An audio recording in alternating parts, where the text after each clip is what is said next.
So, Bob, we wanted to talk to you a little bit about how you came to build a relationship with Cal Arts and what it is about the Institute that keeps drawing you back, having been here a couple of times now and worked with the students, and what you think is special or unique about the environment here. It's an interesting question. My relationship started with Cal Arts through a former student of mine, namely your dean, Travis Preston, who invited me out here for 2 weeks to teach. And we had also met with your wonderful President Stephen Levine, and Janet, his very, very brilliant wife, and were attracted by the qualities of leadership he showed. And the climate of California is often praised. The climate of the California School of the Arts isn't praised enough, I feel. And I feel very strongly about it, and very warmly towards it, towards the talent, towards the teaching, towards the atmosphere, towards the intelligence, the audacity, the adventurousness of the place. I know the theater school, but I'm sure it's true of most of the other schools as well. And I'm just dazzled by it because I've been associated with drama schools ever since 1966 or even before, because I went to drama school as well. And Yale and Harvard and Carnegie Mellon, I've never seen anything like this. So I'm very impressed by it.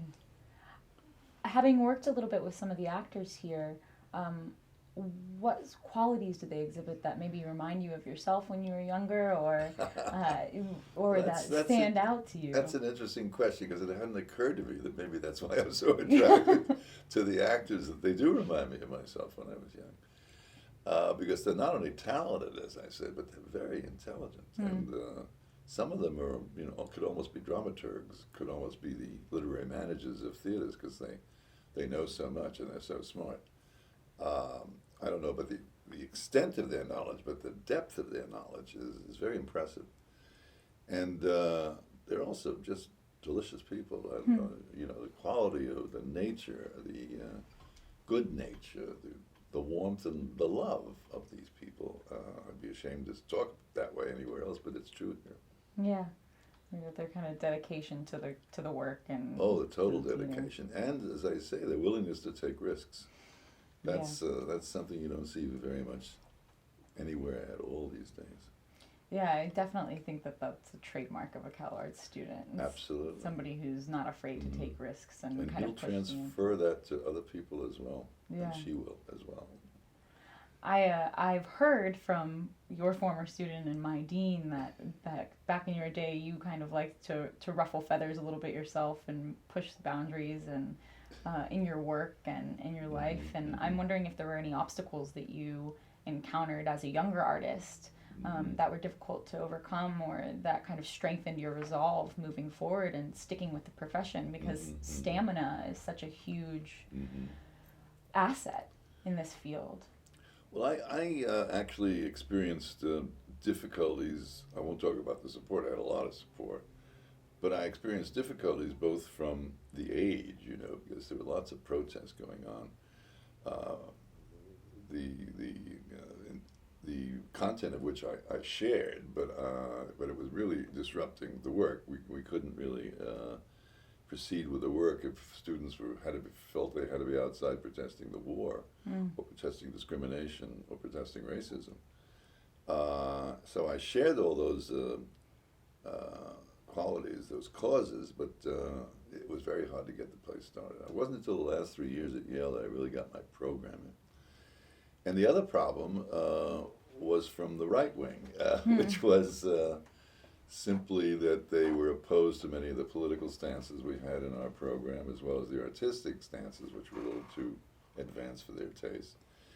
And to give you an example, when we moved from Yale to the Harvard and started the American Repertory Theater, we had 14,000 subscribers, as opposed to only, I think the most we ever had at Yale was 6,000. Wow. And these 14,000 subscribers just tumbled into the theater, and I beg your pardon, it was 13,000. The next year, the second year, was 14,000. And we did a play by Lee Brewer, a production by Lee Brewer, who was, sort of director that would appeal greatly to this place. Yeah. It was called Lulu, and for some reason the audience, we brought it to the various festivals in England. In England, the Edinburgh Festival, we brought it to the Avignon, we brought it to Yugoslavia, we brought it to Israel, we brought it everywhere. But in this country, for some reason, it really alienated people.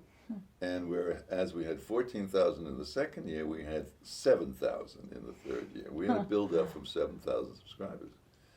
So that was the sort of thing we were dealing with there. That's why I'm so approving and so excited about the adventure here. Do you feel like the climate for artists trying to create their own work is very different now than it was when you were starting out? Very different. How so? Well, now money is everything. The motive is greed. It's not artistic fulfillment, and that's the very opposite of artistic fulfillment. And if the motive is going to be greed, you're going to go for the easiest and most commercial and most opportunistic possibilities you can find. And it's like art and anti-art. They live in the same world. They pretend to be each other, and they're not. So I'm a little disturbed, not just a little, a lot disturbed by the growing commercialization of all the resident theaters, the non-for-profit theater movements. You expect Broadway to be commercial, it is commercial. But you don't expect that to be the case of the non-profit theaters. And what they're doing is old Broadway musicals and possibilities that might move to Broadway. It certainly helps with the funding. It helps with the budget, but it's and the audiences love it, of course. And if a theater is connected to a university, the university loves it because it cuts down on the amount of subsidy they have to give the theater. But ultimately, it's a sellout. Have you seen any work in your time here at CalArts that you wish could translate to a larger stage?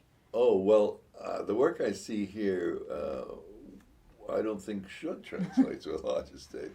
I mean, for example, the Dream Play, which my wife and I, my wife Doreen and I saw the other night. We were both very taken with the quality of the work and the power of the visual, scenic approach and the very extended acting techniques that were being used.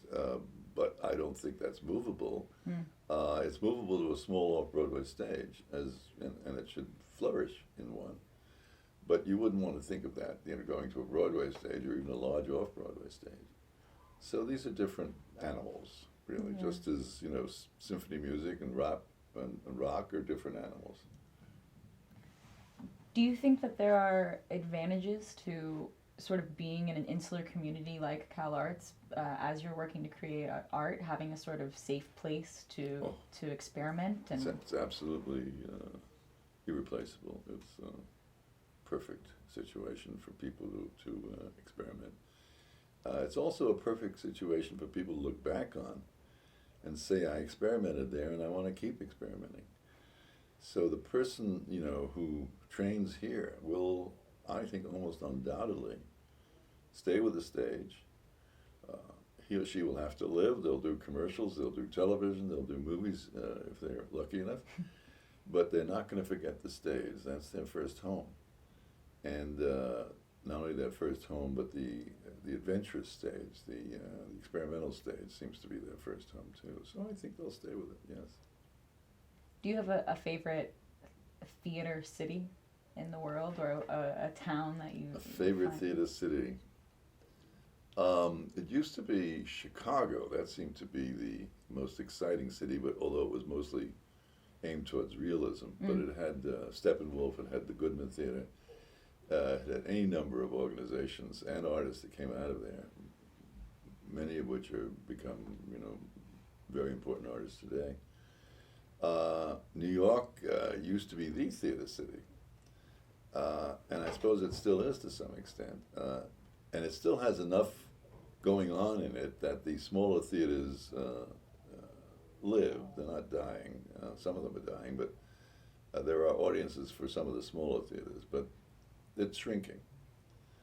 And Boston by contrast, had no theater when I came there. I mean, they had a lot of theaters that were closing. Boston Playwrights Theater, marvelous theater, that was home to, in their early days, to De Niro, to John Voight, to Dustin Hoffman, to any number of really fine actors. Went out of business. We came up with the American Repertory Theater, and it started a movement that I think Puritan Boston had not seen before. Boston was where plays got banned, banned in Boston. O'Neill was banned in Boston, with Move from the Misbegotten, for example, although he was buried in Boston. And suddenly these small companies began to grow. And there was a company that grew very much in opposition to our company, which I thought was terrific, because we were expected to be all things to all audiences. We couldn't be. So a theater like the Huntington, that was more down the middle, was required and necessary and very important to the place.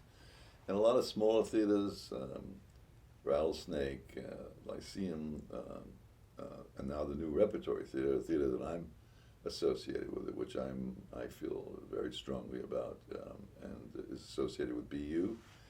And Jim Petoza, who is the dean of BU, is also the artistic director of the Boston Repertory Theater, as you know, you went there. That's true. He was my dean Exactly. in my undergrad. Yeah, well, he's terrific.